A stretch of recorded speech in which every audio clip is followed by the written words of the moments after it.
নমস্কার।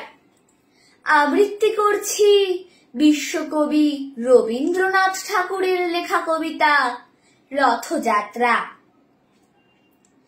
রথযাত্রার দিন কাছে, তাই রানী রাজাকে বললে, চলো রথ দেখতে যাই। রাজা বললে, আচ্ছা।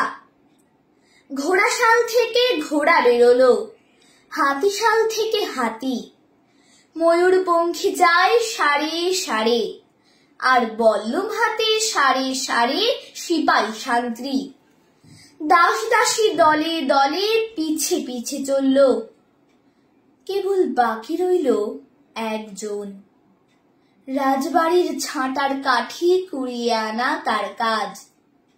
সর্দার এসে দয়া করে তাকে বললে, ওরে তুই যাবি তো আয়। সে হাত জোড় করে বললে, আমার যাওয়া ঘটবে না।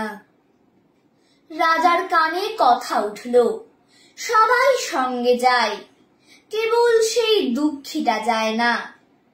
রাজা দয়া করে মন্ত্রীকে বললে, ওকেও ডেকে নিও। রাস্তার ধারে তার বাড়ি। হাতি যখন সেইখানে পৌঁছলো, মন্ত্রী তাকে ডেকে বললে, ওরে দুঃখী, ঠাকুর দেখবে চল। সে হাত জোড় করে বলল, কত চলবো? ঠাকুরের দুয়ার পর্যন্ত পৌঁছই এমন সাধ্য কি আমার আছে? মন্ত্রী বললে, ভয় কি রে তোর? রাজার সঙ্গে চলবি। সে বললে, সর্বনাশ, রাজার পথ কি আমার পথ? মন্ত্রী বললে, তবে তোর উপায়? তোর ভাগ্যে কি রথযাত্রা দেখা ঘটবে না?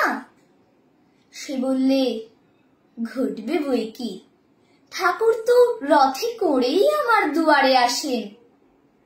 মন্ত্রী হেসে উঠল, বললে, তোর দুয়ারে রথের চিহ্ন কই? দুঃখী বললে, তার রথের চিহ্ন পড়ে না। মন্ত্রী বললে, কেন বলতো? দুঃখী বললে, তিনি যে আসেন পুষ্পক রথে। মন্ত্রী বললে, কই রে সেই রথ? দুঃখী দেখিয়ে দিলে, তার দুয়ারের দুই পাশে দুটি সূর্যমুখী ফুটে আছে। নমস্কার।